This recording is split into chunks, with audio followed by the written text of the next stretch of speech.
Cric-crac, l'histoire est hors du sac.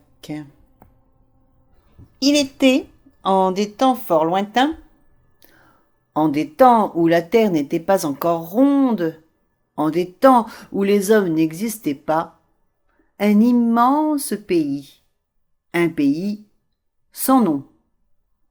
Ce pays sans nom était habité par des millions de tortues et leur reine. 24 288 001 tortues, exactement. Nos amis les tortues vivaient là, heureuses, sans contrainte et sans peur. Leur seule préoccupation était de manger, dormir, se baigner et pondre des œufs pour donner vie à d'autres tortues. Une seule chose les terrifiait, les orages. Il faut vous dire qu'en ces temps fort lointains, les orages étaient bien plus terrifiants que ceux que l'on voit aujourd'hui. Ils ressemblaient plutôt à des tempêtes ou à des ouragans. Lorsque ces terribles cyclones gigantesques se déchaînaient, le vent soufflait si fort qu'il déracinait les arbres et emportait tout sur son passage. Les éclairs jaillissaient du ciel et de la mer, brûlaient toute la végétation et carbonisaient tous les êtres vivants. Lorsqu'ils se déclenchaient, nos amis les tortues étaient obligés de s'enfouir sous la terre et de se carapater dans leur carapace. Elles ne ressentaient qu'une fois le calme revenu. Or, c'est par un orage comme celui-ci que la reine des tortues fut obligée, vaille que vaille, de pondre sa dernière couvée. Elle creusa délicatement un trou dans le sable blanc de la plage et y déposa d'un coup des millions d'œufs. À peine le dernier œuf des 5 millions d'œufs pondus fut-il tombé dans le trou, que la foudre s'abattit. Et savez-vous où est tombée la foudre ? Justement dans ce trou-là. La reine des tortues n'eut pas conscience du drame qui s'était déroulé juste sous ses yeux, car, terrorisée par l'éclair, elle s'était enfouie sous le sable et s'était aussitôt carapatée dans sa carapace.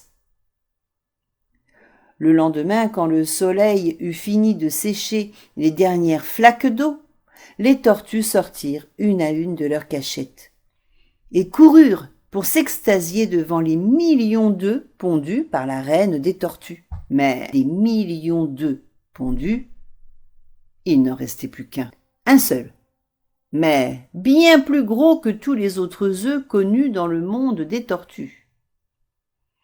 Tous les autres avaient été brûlés par la foudre.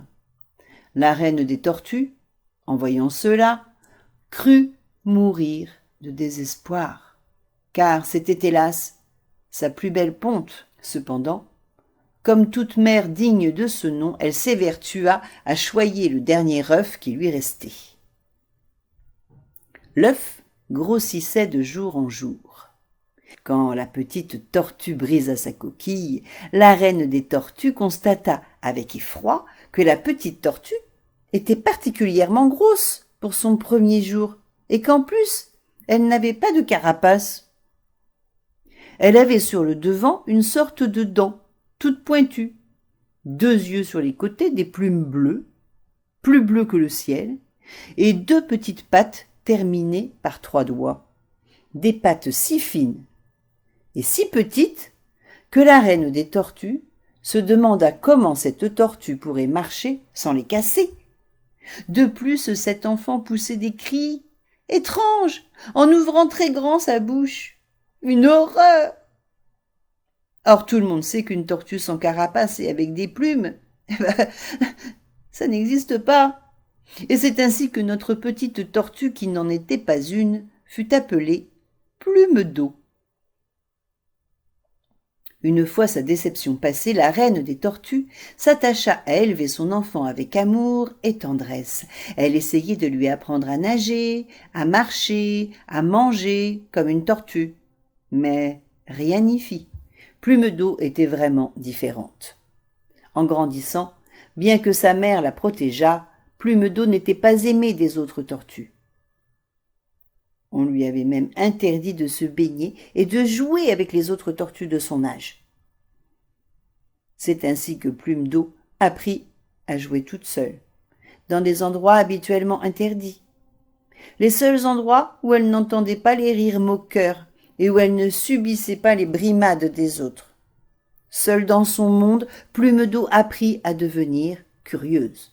Elle n'arrêtait pas d'aller mettre son nez à droite, à gauche, derrière les buissons, derrière les arbres, sous la terre, pour savoir ce qui s'y cachait, comment pousser l'herbe, comment nager les poissons. Il lui est même arrivé de grimper aux arbres pour voir si elle pouvait attraper les nuages. Cette curiosité allait en grandissant si bien que la reine des tortues ne cessait de s'inquiéter pour cet enfant tortue à plumes qui lui causait bien des soucis et qui n'arrêtait pas de se faire remarquer. « Que cherches-tu ? Peut-être voudrais-tu voler comme les nuages ? Si tu n'arrêtes pas, tu seras chassé de la tribu et je n'y pourrai rien. » Mais Plume d'eau ne comprenait pas les avertissements de sa mère. Elle continuait d'aller de découverte en découverte. Un jour, qu'elle s'était éloignée plus que de coutume, elle découvrit sur une branche un animal qui n'avait rien de commun avec ceux qu'elle connaissait. Il avait sur le devant une sorte de dent, toute pointue, 2 yeux sur les côtés, des plumes plus bleues que le ciel et 2 petites pattes terminées par 3 doigts. Des pattes si petites et si fines que Plume d'eau se demanda comment il pouvait marcher sans les casser. Vous l'avez deviné sans doute, il s'agissait d'un oiseau. L'oiseau la regarda, surpris de rencontrer un si étrange animal qui lui ressemblait un peu, mais qu'il trouvait bien peu dégourdi.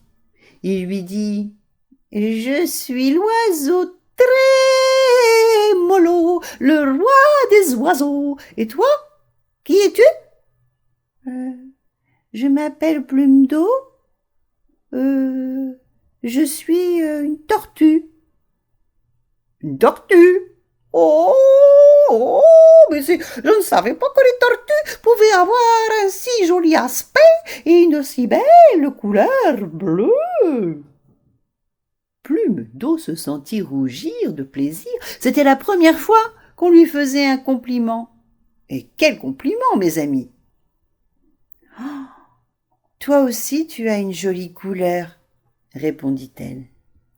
L'oiseau se mit à chanter de contentement et il s'envola pour aller se poser sur une branche un peu plus loin. « Ah, mais tu voles !» s'exclama Plume d'eau. L'oiseau la regarda, étonné.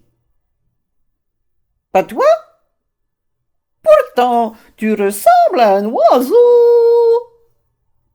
Je ne sais pas voler, » dit Plume d'eau. J'ai essayé d'attraper les nuages, mais ils sont vraiment trop hauts. Ne pourrais-tu pas m'apprendre ? Rien de plus facile, répondit Trémolo. Il lui demanda de grimper sur un arbre et il lui expliqua comment agiter ses ailes de haut en bas et de bas en haut, très rapidement et sans s'arrêter. Sitôt dit, sitôt fait, Plume d'eau se jeta de l'arbre en secouant ses ailes comme lui avait expliqué Trémolo. Elle vola longtemps, sans tomber. Avec l'oiseau Trémolo à ses côtés, ils chantaient de joie. Ils volèrent ainsi au-dessus de la mer, près des nuages. Enfin, ils se posèrent délicatement sur un rocher. Trémolo lui dit « Voilà, maintenant tu sais voler. Tu peux aller où tu veux dans le ciel. Demain je pars pour un voyage de l'autre côté de la mer. Viens avec moi, tu connaîtras le monde. » « Le monde ?» dit Plume d'eau. « C'est quoi le monde ?»« Le monde, c'est tout ce que tu vois et tout ce que tu ne vois pas et qui existe. » Plume d'eau craignait un peu de quitter sa tribu, mais elle pensa qu'elle pouvait voyager et retourner facilement dans son pays pour dire bonjour à sa mère de temps en temps.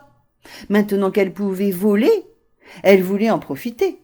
Ils se donnèrent rendez-vous le lendemain au bord de la falaise, avant le lever du soleil, pour partir faire leur grand voyage. Plume d'eau retourna au pays des tortues, heureuse de leur apprendre la nouvelle. Lorsqu'elle raconta son histoire et son intention de partir voir le monde, les tortues s'exclamèrent. « Mais voilà pourquoi tu es si différente de nous. Tu es un oiseau !» Elles firent une ronde autour d'elle et lui souhaitèrent bon voyage. Sa mère, la reine des tortues, pleurait de joie, fière d'avoir élevé cette enfant tortue qui n'en était pas une. Le lendemain, Plume d'eau fut sur la falaise à l'heure dite. Elle s'envola avec trémolo vers la mer, à travers le monde et encore plus loin. Si vous regardez vers le ciel et si vous voyez au loin 2 petits points bleus, plus bleus que le ciel, voler très haut, sachez qu'il s'agit de l'oiseau Trémolo, le roi des oiseaux, et de Plume d'eau, la tortue qui n'en était pas une, et qui volait comme un oiseau. Cric-crac, l'histoire est dans le sac.